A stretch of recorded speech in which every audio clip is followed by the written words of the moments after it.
24. 집.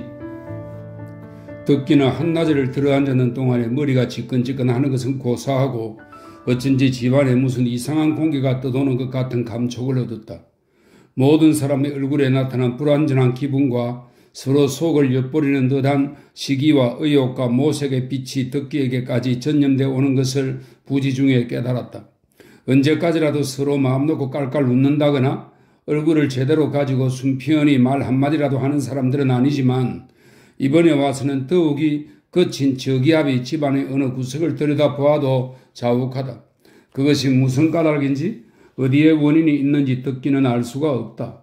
초상이 나려면 까마귀가 깍깍 짖는다더니 조부가 참 정말 돌아가느라고 죽음의 엄기가 솟아나서 그런지 어른의 병환이 침중하니까 수심에 쌓였을 그런지 그런 연료호부는 가문에도 없으니 그럴 리도 없다. 그러면 그동안에 또 무슨 대풍파가 있었던가? 듣기 자신이 늦게 왔다 하여 그러는 것인가? 그렇다면 죄는 창훈에게 있는 것이다. 3번이나 쳤다는 전보가 왜 안 왔을꼬? 돈은 어디로 떠날아갔는고? 알 수 없는 일이다.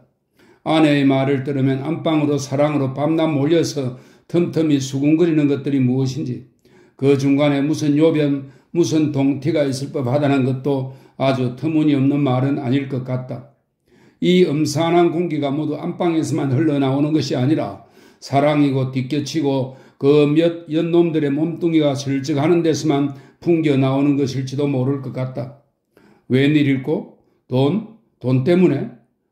돈동동 냄새가 욕기의 입김에 스려서 쉬고 썩고 하여 나오는 냄새 같기도 하다. 그러나 돈을 어떻게 하겠다는 것인고? 생각하면 이 집에서나 열쇠의 임자의 숨이 깔딱깔딱 할 때가 돌아오면 한 번은 겪고 마는 풍파가 이 집에서도 일어나려고 뭉칫뭉칫 저기압이 끌어오르는 것일지도 모른다. 듣기는 정신 바짝 차려야 하겠다고 생각하였다. 수원집의 태도도 퍽 이상해졌다. 온종일 두고 보아야 모친과는 오래 거르려니 하더라도 건너방 식구와는 이새도 어우러지를 않고 영감 옆에 꼭 붙어 앉았다. 그래도 예전에는 듣기에게만은 거죽으로라도 좋게 대하더니 이번에는 듣기가 무슨 말을 걸어도 귀먹은 사람처럼 모른 척하다가 2번, 3번 채쳐야만 마지못해 대꾸를 한다. 더구나 못된 짓은 듣기가 안방에 들어가는 것을 몹시 싫어하는 눈치인 것이다. 낮이고 저녁결에 사람이 좀 비었을 때 혼자 누운 조부가 심심할까도 싶고 이야기할 것도 있어서 안방에를 들어서면 더욱 그런 내색을 보이나 그렇게 못마땅하고 보기 싫으면야 앉았다가도 저만 휙 일어서 나가버리면 그만일 터인데 나가지도 않고 턱살을 쳐받치고 앉았다. 나가기는 그냥 마루에나 뜰에 있다가도 듣기가 안방으로 들어가는 것을 보면 쪼르르 쫓아 들어오는 것이었다. 타고남은 건부지기같이 눈자위가 가라앉은 무슨 두 눈만 끔뻑거리고 누웠는 조부와 무슨 비밀한 이야기나 할 줄 알고 그 안달을 하는 것인지 듣기는 눈살이 한층 더 찌푸려지건만은 내가 이제는 이 집의 줏대다 하는 생각을 하면 얼굴빛 하나 말 한마디라도 한마디 할 수는 없었다. 어쨌든 모든 사람의 입을 틀어막고 쉬쉬해가며 건드리면 터질 듯한 큰 소리가 나오지 않게 주의를 해야 할 것이라고 생각하였다. 그러나 저러나 대관절 사랑축들이 안방에를 왜 이렇게 꼬여드는지 알 수가 없는 일이다. 지주사는 한 집 식구요. 약을 재산으로 지으니까 말 말고라도 제일 눈에 거슬리는 것은 최참봉과 창훈이다. 어떤 때는 일가의 아저씨니 형님 아우니 말이 위문옵내 하고 몰려들어서는 잔치집 모양으로 떠들썩하니 안에서도 거기 따라서 더운 점심을 짓네 어쩌네 하고 한층 더 부산한 것은 고사하고라도 사랑애들만 몰려도 좋을 것을 병실에까지 무슨 당회나 가족회의하듯이 몰려서 뒤집어 엎는 데는 머리가 빠질 일이다. 그러나 당자인 병인이 그렇게 떠들썩한 것을 좋아하니 어찌하는 수도 없다. 그래야 너나 할 것 없이 모두 벌제위명, 벌제면 겉으로는 어떤 일을 하는 체하고 속으로는 딴짓을 하는 사자성어입니다. 벌제위명으로 큰일이나 보아주는 듯이 입으로만 떠들어대고 수군거렸지 누구 하나 똑똑히 다 잡아서 야간첩 조리 있게 쓰는 것도 아니다. 이럴 때마다 듣기는 부친이 좀 다 잡아서 엄숙하게 집안을 휘둘러 놓았으면 하는 생각이 간절은 하나 역시 하는 수 없는 일이다. 그렇다고 어린 자기는 성금도 안 쓰고 공부하는 애가 무엇을 아느냐는 듯이 도리어 휘두르려고만 한다. 아저씨, 그 영수증 가져오셨나요? 덕기는 안방으로 건너가서 저녁 먹고 와서 앉았는 창훈이에게 전보한 붙인 표를 채근해 보았다. 3번씩 놓았다는 전보가 한 장도 들어오지 않은 것도 이상하거니와 돈 붙인 것까지 중간에서 횡령을 당하지는 않았나 의심이 드는 것이었다. 여기 가져왔는데 그 애가 잘못 붙이지는 않았는지 문기가 들어오면 자세히 물어보고 오려 했던데 아직 안 들어왔어. 장훈이는 눈에 잠이 어린 듯이 어름어름하며 지갑을 꺼내서 흠칫거리더니 착착 접은 종이를 꺼낸다. 등을 주황빛으로 인쇄한 것이 분명한 우편국에서 받은 돈 붙인 표다. 덕기는 받아서 펴면서 이게 웬일이에요? 하고 놀라며 웃는다.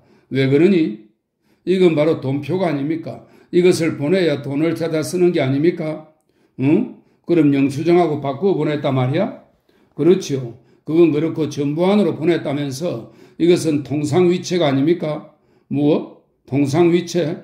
통상위체란 어떤 건가? 통상위체면야 편지에 넣어 보내는 게 아닙니까? 응?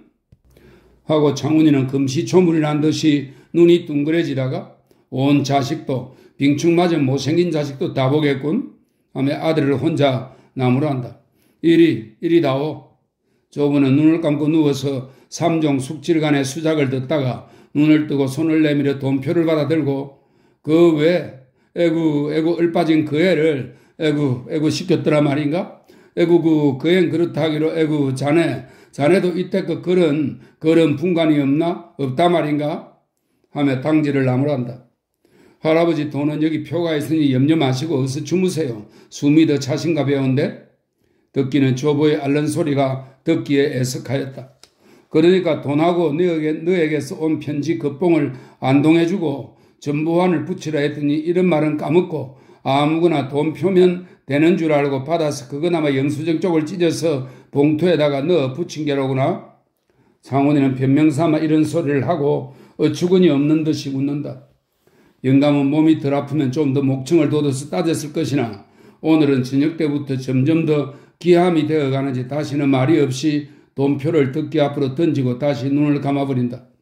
그것을 보고 덕기는 입안에 그까지 놀래를 캘 것도 없어서 잠자코 돈표만 주머니에 집어넣고 장훈이에게도 나가자고 눈짓을 하여 가만히 나와버렸다. 밤 10시 정한 시간에 또 한 번 온 의사는 더하지도 않고 덜하지도 않으나 영양이 없는 데다가 오늘은 조금 흥분되어서 열이 생긴 것이니 그대로 안정하여 자는 대로 두라고 이러고 갔다.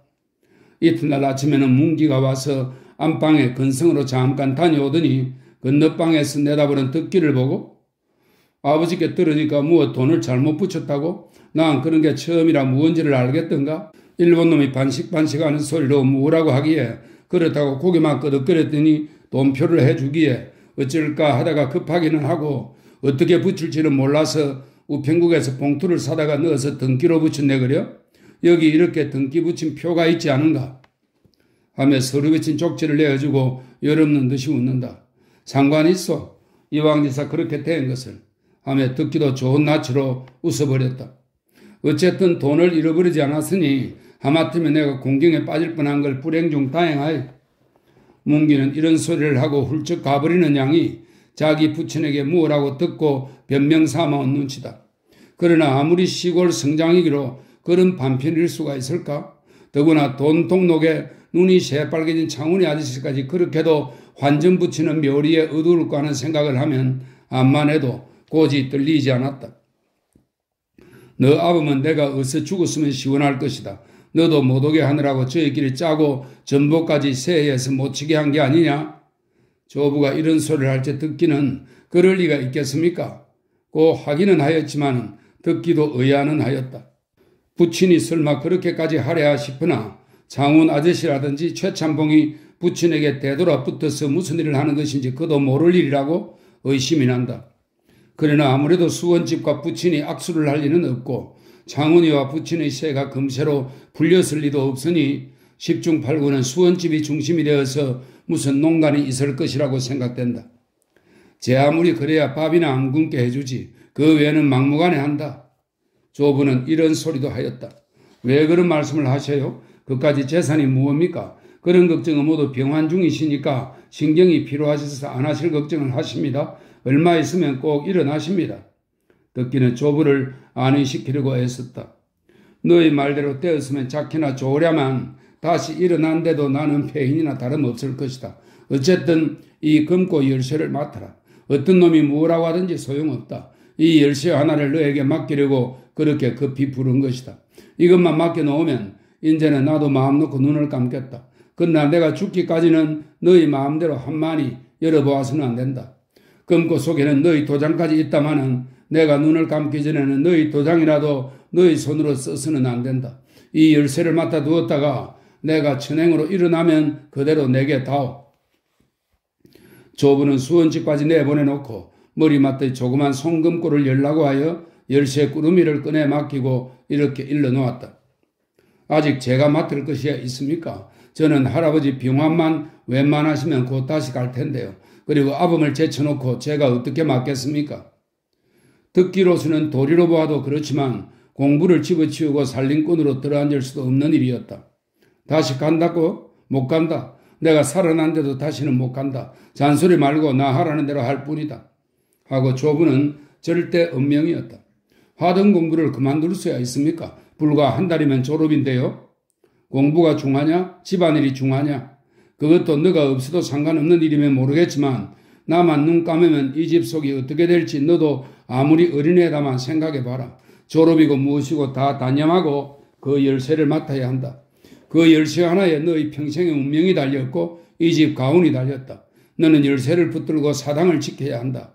너에게 맡기고 가는 것은 사당과 그 열쇠 두 가지뿐이다. 그 외에도 유언이고 뭐고 다 쓸데없다. 이때까지 공부를 시킨 것도 그 두 가지를 잘 모시고 지키게 하자는 것이니까 그 두 가지를 버리고도 공부를 한다면 그것은 송장 내놓고 장사 지내는 것이다. 또 공부도 그만큼 했으면 지금 세상의 행세도 넉넉히 할 게 아니냐? 조부는 이만큼 이야기하게 해도 기운이 푹 빠졌다. 이마에는 기름땀이 쭉 솟고 숨이 차서 가슴을 헤치려고 한다. 살림은 아직 아범들을 맡으라고 하시죠. 듣기는 그래도 간하여 보았다. 쓸데없는 소리 마라. 싫거든 이리다오. 너 아니면 맡길 사람이 없겠니? 그 대신 내일부터 문정글식을 하든 어쩌든 나는 모른다. 조부는 이렇게 화는 내면서도 그 열쇠를 다시 넣어버리려고는 하지 않았다. 듣기는 병인을 거슬러서는 안 되겠기에 추후로 다시 어떻게 하든지 아직은 순종하리라고 가만히 고개를 떨어뜨리고 있으려니까 밖에서 부석부석 옷서치는 소리가 나더니 수원집이 얼굴이 밝게서 들어온다. 이때까지 영창 밑에 바짝 붙어 앉아서 방 안의 수작을 한마디도 놓치지 않고 엿듣고 앉았던 것이다. 듣기는 수원집이 들어오는 것을 보자 앞에 놓인 열쇠를 얼른 집어들고 일어서 버렸다. 아범 잠깐 거기 앉게. 수원집 얼굴에는 살기가 돌면서 나가려는 듣기를 붙든다. 수원집은 열쇠가 놓였으면 우선 그거부터 집어놓고서 따지려는 것이라서 듣기가 성큼 넣어버리는 것을 보니 이제는 절망이다. 영감이 좀 더 혼돈천지로 앓거나 듣기가 이 집에서 초원 부르는 소리가 난 뒤에 오거나 하였더라면 머리맡 철기 안의 열쇠를 한 번은 만져볼 수가 있었을 것이었다. 금고 열쇠를 한 번만 만져볼 틈을 타면 이 일은 피는 것이었다. 그러나 그 틈을 탈 새가 없이 이 집에 사자가 다녀나가기 전에 듣기가 먼저 온 것이다. 듣기의 옴이 빨랐든지 사자의 옴이 늦었든지 저희들의 일꾸밈이 어설프고 굶던 탓이었든지 어쨌든 이제는 만사휴이다. 만사휴는 모든 것이 헛속으로 돌아간다는 뜻입니다. 만사휴이다. 일액 살림을 누가 맡든지 그거야 내 아랑곳 있나요? 하지만 지금 말씀 눈치로 보면 살림을 아주 내 맡기시는 모양이니 이왕이면 나들은 어떻게 하라실지 이 자리에서 아주 분명히 말씀을 해주시죠. 수원집은 암상이 발끈한 것을 참느라고 발 같은 얼굴이 파랗게 죽는다. 무엇을 어떻게 해달라는 말인가? 영감은 가슴이 불렁불렁하며 입을 딱 벌리고 누웠다가 간신히 대꾸를 한다. 지금이라도 이 댁에서 나가라면 그야 하는 수 없이 나가죠. 그렇지만 영감께서 안 할 말씀으로 내일이 어떨지 모르는데 영감만 먼저 가시는 날이면 저는 이 집에 한시를 머물 수 없을 게 아닙니까? 전염만 없다면야 영감이 가시면 나도 뒤쫓아가기로 운동할 게 뭐에 있겠습니까마는 요 알뜰한 세상에 무엇을 바라고 누구를 바라고 더 살려 하겠습니까마는 이럴 수도 없고 저럴 수도 없는 제 사정도 생각해봐 주셔야 아니합니까? 서은집의 목소리는 벌써 울음에 젖었다. 그 왜 무슨 말을 그렇게 하시오? 듣기가 탄하였다. 내 말이 그런가? 자네도 생각을 해보게. 할아버지만 돌아가시면 이 집에서 나를 누가 끔찍이 알아줄 사람이 있겠노? 서은집은 코멘 소리를 하며 눈물을 씻는다. 듣기도 아닌 게 아니라 그렇기도 하다는 생각을 하였으나 어쩌면 눈물이 마침 대령하고 있었던 것처럼 저렇게도 나올까 싶었다. 하지만 지금 할아버지께서 돌아가시는 거요? 또 내가 살림을 떼맞는 자국인가요? 이 자리에서 그런 소리는 도무지 할 게 아니에요. 그래도 듣기는 다 이러듯이 달려왔다. 쓸데없는 소리들 말고 어서들 나가거라. 무슨 소리를 어디서 듣고 공연한 잔말이냐?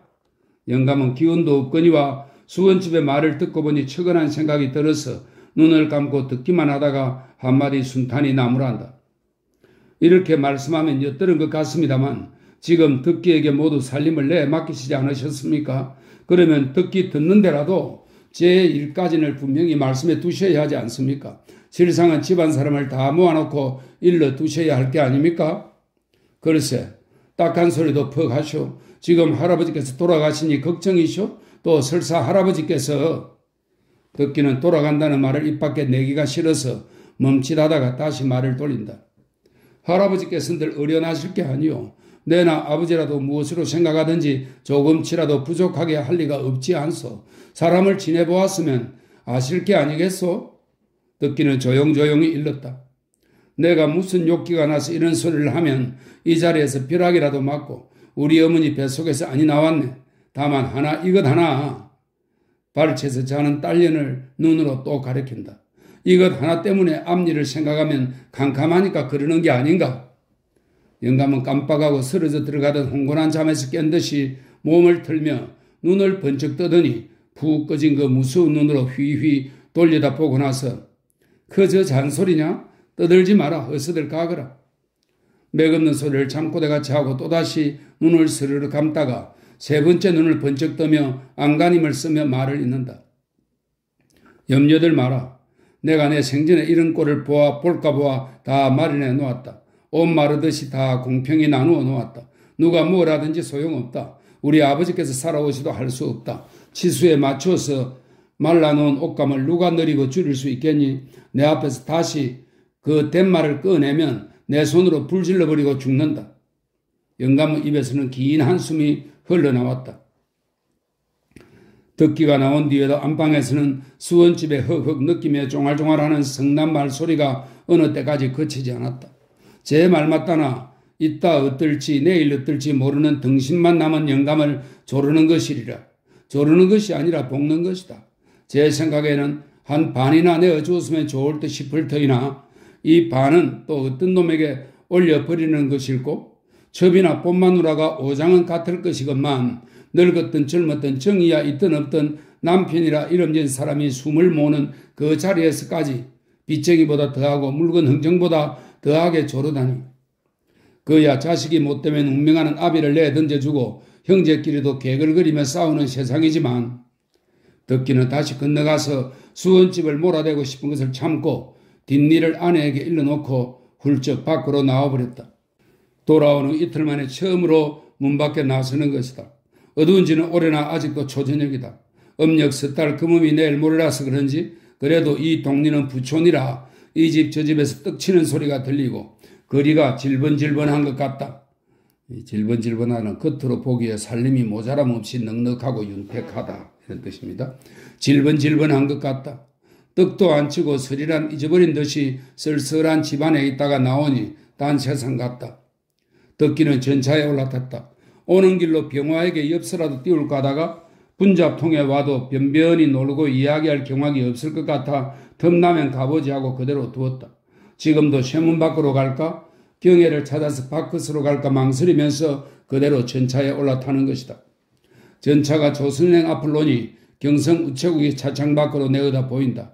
불이 환히 켠 유리창 안에 사람이 어른거리는 것을 보자 듣기는 속으로 내릴까 말까 하며 그대로 앉았다가 사람이 와짝 몰려 들어오며 막 떠나려 할 때 뒤로 비집고 휙 내려버렸다. 우편국 옥상 시계를 쳐다보니 아직 8시가 조금 지났을 뿐이다. 듣기는 그대로 우편국으로 들었었다. 장훈이 말이 자기 손으로 경성 우편국에서 전보를 놓았다 하니 물어보면 알리라는 생각을 하였던 터에 지금 이 앞을 지나니 생각이 다시 난 것이다. 우편국에서는 귀찮아하였으나 좀 한가한 때라 그런지 그래도 돈 붙였다는 날짜에서 전으로 일주일간이나 경보로 띄운 전보지 축을 뒤져보았다. 그러나 짐작과 같이 경성 우측에서 놓은 전보라고는 덕화가 친 것밖에는 없었다. 듣기는 분한 생각이 들었다. 내일이라도 단단히 족쳐서 이제는 꼼짝을 못하게 만들리라고 단단히 별렀다. 조부는 붙임마 가지고 의욕을 하나 장훈이가 앞장을 서고 최참봉은 수원집을 충동이고 하여 무엇이든지 하려다가 못하니까 속인 것이 이제는 의심할 나위 없다고 생각하였다. 어지중간에 부친만 가엾다.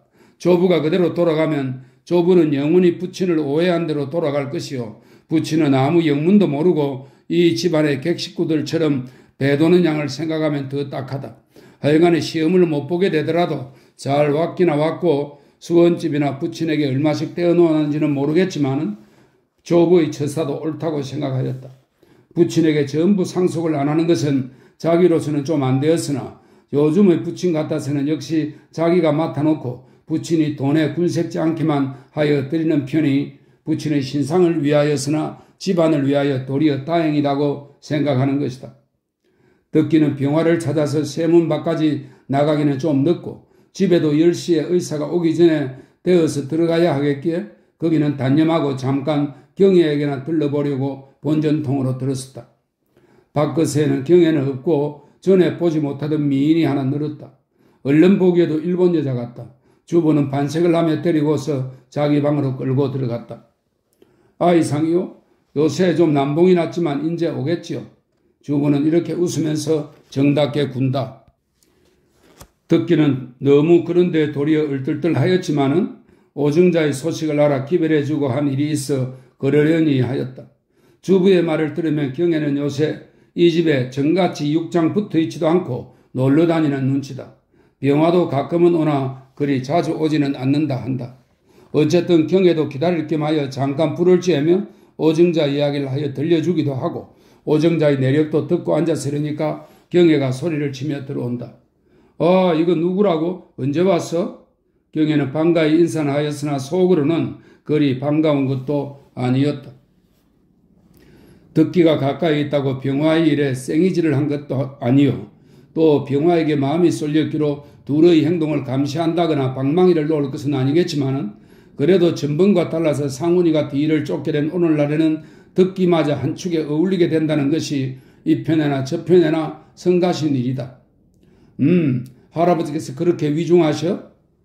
내 어쩐지 상훈이를 요새 며칠 볼 수가 없더라니 하는 생각을 하며 경혜는 나도 머리 풀릴랐군 하고 속으로 웃었다. 김군을 좀 만나야 하겠는데 오늘 여기 오지 않을까? 듣기는 말을 돌리고 눈치를 슬쩍 보았다. 거의도 요새는 별로 볼 수 없습니다. 머리나 좀 깎고 다니는지. 경혜는 지금 당장 만났다가 헤어져 오는 길이나 시치미를 뗀다. 듣기는 부친과 만나봤느냐고 물어보고 싶었으나 그 말은 그만두고 아이의 병위문을 하였다. 인젠 괜찮아? 듣기는 금고속을 잠깐 생각해 보았다. 같은 조가이건만 그 속에는 그의 몫은 오리똥록도 없을 게라고 생각하였다. 그걸 보면 수원집 소생이 얼마나 팔자 좋을지 모르나 나중에 어찌 될는지는 잘 알아봐야 할 것이 아닌가도 싶다. 아까 바에서 보던 계집애가 들어오더니 경희에게 소곤소곤하니까 웬일일까 하는 듯이 고개를 비꼬다가 생글 웃으며 잘 되었군. 당신이 만나시겠다는 친구 양반이 왔다는군 하고 듣게 들어 먼저 나가보라고 한다. 경혜는 참답게 헤어져가는 사람이 왜 또 왔노 하고 의아도 하였지만 별일이 있겠니? 술이 못 있어 그렇겠지 하고 속으로 웃었으나 병화 역시 요새로 부쩍 몸이 달아서 아웃하는 젖먹이처럼 잠시 한때를 안 떨어지려고 하는 눈치를 생각하면 나무랄 수만도 없는 것 같다. 그러나 좀 더 삼가주었으면 좋을 것 같기도 한다. 여전하이 그려? 밖에서는 두 청년이 인사를 하느라고 떠들썩하다. 병화는 듣기가 뛰어나올 줄은 천만 뜻밖이나 이렇게 인사하는 것이다. 내가 온 줄 어떻게 알았나? 우리 집에 갔던가? 내 귀를 보게 좀 큰가? 하고 병화는 끌끌 웃는다. 귀가 크면 장수는 한다지만 하하 어쨌든 잘 만났네. 자네 편지도 보고 왔지. 그게 여간 편지던가 설교지. 통속 강자대 그래요? 듣기는 진심으로 반가워하였다. 그동안에 자네 흠구가 좀 늘었네 그래요? 자네 흠구는 줄었나? 이마한 나스의 청년은 흠담과 조롱을 경쟁적으로 하기를 좋아하는 것이다. 그러나 자네 웬일인가 무슨 수가 있나? 왜? 하며 병화가 머리를 쓰다듬는다. 머리가 말쑥하고 양복이 보지 못하던 거요? 아마 그림도 바른 모양이지? 하하하. 응, 그림도 바르기도 발랐네마는 보지 못하던 양복이라니 고물상에서 사입은 양복인 줄 아나? 병화도 끌끌 웃는다. 하여튼 그림만은 고물상 것이 아닐 것이니 좋지 않은가? 그러나 그림 값은 어디서 났나? 허허, 별걸 다 묻는군. 이로토코, 미남자라는 뜻입니다. 이로토코, 축변 한잔 올리고 싶어이마는 곧 가야 하겠어. 섭섭하이. 듣기는 앉지도 않고 가려 한다. 병화도 잡을 생각은 없으나 어쨌든 잠깐 앉으라고 붙들었다. 듣기는 병화가 감정으로나 기분으로나 펑 멀어진 것 같이 보였다. 동문수화 가던 사람이 몇십 년 후에 만난 것처럼 무관하면서도 서한 그런 감정이었다. 어째 그럴까? 듣기는 생각하였다. 돈에 꿀리지 않는 모양이기는 하나 버젓하게 응대하는 그런 기색도 전에 못 보던 것이지만은 전과 같은 침착한 기분도 없이 무엇에 달던 사람처럼 건성건성 수작을 하는 양도 이상하다.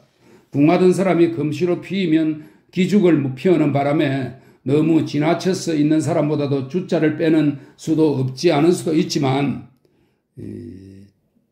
주자를 빼다는 것은 난잡하게 굴지 않고 짐지조촐한 태도를 보이는 것입니다.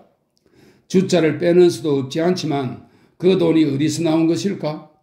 경애가 나와서 변변히 인사도 안 하고 무슨 말끝에인지 서로 눈짓을 하는 것을 보니 그것도 전과는 다른 모양이다.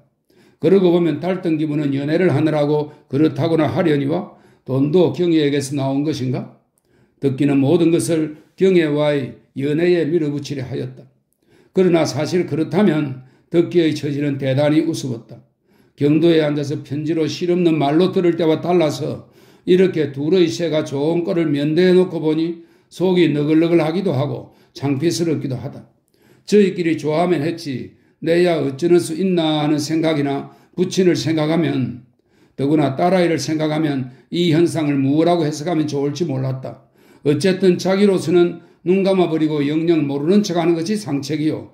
금후로는 경애와 만나지 말 일이요. 더욱이 두 남녀가 마주 앉은 자리에 끼이지 않도록 기회를 피하여야 하겠다고 생각하였다. 이 아이가 자연히 외로 나가서 자리가 편치 않은 것을 깨달으며 지금 당장 여기 앉았기가 싫었다. 자네 댁도 이제는 19세기에서 넘어서서 20세기로 들어오게 되네 그려? 병화는 다른 잡담으로 들렸다. 그 무슨 소리인가? 듣기도 못 알아들은 것은 아니나 웃어버린다. 노 영감은 이제는 며칠 안 남으셨으니까 차차 20세기 벽도의 인물인 젊은 영감 차지가 아니겠나? 조선의 기독교 왕국은 20세기 들어서부터 약 20년 동안의 역사밖에 없지 않았나? 편지로 미진한 사회 비평이 또 나오나? 그러나 우리 할아버지가 돌아가시는데 시대적 이의, 사회적 이의가 있을 줄은 천만 뜻밖일세? 우리 집의 영광일세? 듣기는 비꼬아 본다. 자네 조부만으로는 이의가 없을지 모르지만 확대경 아래 놓고 보면 그야말로 시대적으로나 사회적으로나 이의가 있지 않은가? 가령 말하면 손가락으로 코포를 푸는 것만 보더라도 지금 이 연대는 40 이상 사람에게 아직 남은 습관이나 10년, 20년이 지난 뒤에 가서는 6, 70 먹은 사람, 즉 지금의 40, 50대인 사람이나 그런 행습을 그저 가지고 있을 것이 아닌가? 그런 조그만 행습 하나에도 시대적 이의가 있는데 자네댁 같은 명문 거족의 가정현상이 어째 사회적 또 시대적 반영이 아닐 수 있나? 나는 자네 가정을 흥미있는 연구 재료로 보고 있네. 말하자면 우리 집이 박물학 표본실이라는 말을 새거려? 또 지금 몇 시인가? 하고 듣기는 촉망이 시계를 보고 일어나면 고마우이 밤낮 듣는 머리 골아픈 소리 자네의 그 강연이나마 오래간만에 들으니 유쾌하이.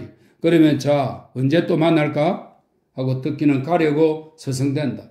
왜 듣기 싫은가? 하지만 정작 강연은 이제 나오네. 아무리 바빠도 좀 더 앉게.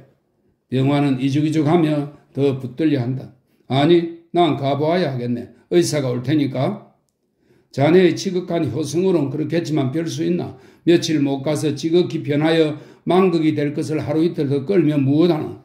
어서 갈 사람은 가고 청산을 해버린 뒤에 수원집도 얼른 풀어놓아주고 자네도 뒷방 서방님을 면하여야 하지 않겠나? 그러나 이왕이면 예수교도 청산해버리게. 자네 시대를 집안에 건설해 놓게. 자네가 그렇다는 게 아니라 늙은이는 어서 돌아갔으면 하는 생각이 네게나 있느니. 병화는 끌끌 웃는다. 예수교라는 것은 물론 상훈이를 가리킨 것이라. 에이 미친 사람, 내일이라도 놀러오게 하고 듣기는 나간다.